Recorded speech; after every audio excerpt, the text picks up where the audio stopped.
Well, Marc Faber, publisher of the Doom, Boom and Gloom report, foresaw a rally in the US in March 2009. The S&P 500 began a 91% advance after he said stocks would prove profitable. Well, now he's saying stocks are expensive, predicting that the same index could shed as much as 10%.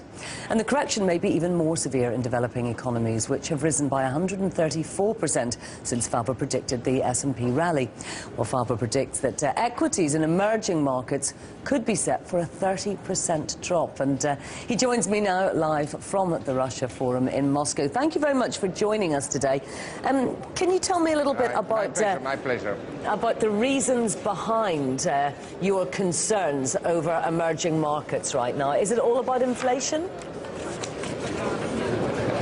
Well, I think it depends a little bit on which emerging economy you're talking about. But in general, in Asia, we had huge moves over the last 18 months, and the markets became very overbought, and there was a lot of enthusiasm, a lot of foreign money inflows. And I think we have now everywhere inflationary pressures in these markets. And the moment something like Egypt happens, people have second thoughts about investing in emerging economies. And so the money flows rather back to the developed markets. And that's why I think for the next 3 months, the US may outperform emerging economies, stock markets. No, this is something that you see as a temporary correction, is it? You say just for the next 3 months? Yes. I mean, we never know whether a correction is the beginning of something more serious or whether it's just a correction in a bull market.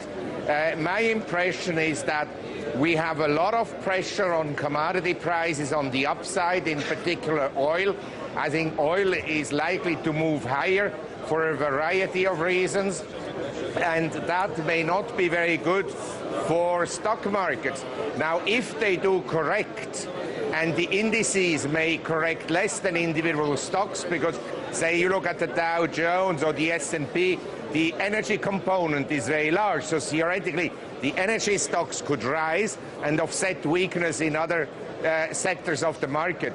But in general, I think I would be a little bit careful at this stage. We had a big move, and I would take some money off the table. I'm not yet shorting the markets, but I think we will see a lot of downside volatility this year. Now, looking at Russia specifically, as you are there, it does face some of its own issues, doesn't it? Well, now that I'm in Russia, I have to be optimistic about Russia.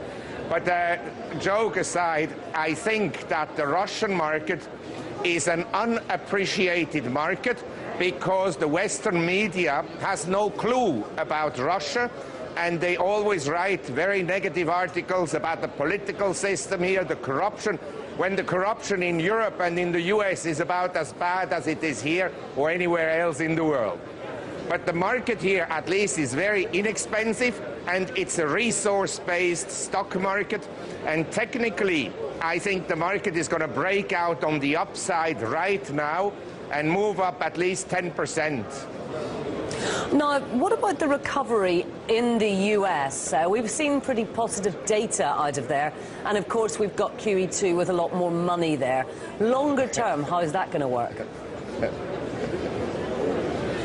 Well, I think we may have, and I've written about this, a crack-up boom that is driven by ultra-expansionary monetary policies. I mean, interest rates at 0% on the Fed fund rate is significantly below the rate of inflation, and that can drive the economy for a while. So you have a crack-up boom, but it's not sustainable economic growth, and this crack-up boom will be followed by a big setback sometimes in the second half of 2011 or maybe next year, but there will be another crisis on the horizon. And just before we go to look at what's happening in Europe, the sovereign debt crisis seems to have gone away a little bit for now. Are we kidding ourselves if we think it's over? Yes. Yes. I think in 2008, 2009, the financial sector essentially went bust, and now the governments are in a much worse financial position. Next station will be when governments will go bust. The debt level is not sustainable, and I think that this will happen. The question is, with monetary policy, you can postpone the final crisis for quite some time. You first can create a lot of inflation and hide the debt problems through inflation, but eventually it will come back. And just before we go, commodities are something that a lot of people are focusing on at the moment. We've got the oil price obviously rising with events in the Middle East. Are commodities a good bet at the moment overall? Well, I think if you look at long-term trends of commodity prices, occasionally they spike up, but the spikes are of brief duration. In other words, you could have copper shooting up first and then sometimes this year breaking down. And that's essentially what I'm afraid of for the global economy. I think for a while we have this crack-up boom, and what then happens is either we have a problem in China or commodity prices implode or something bad happens, and then we have again significant downside volatility. That's why I'm advising to take some money off the table. Okay, Marc Faber in Moscow, thank you very much for joining us.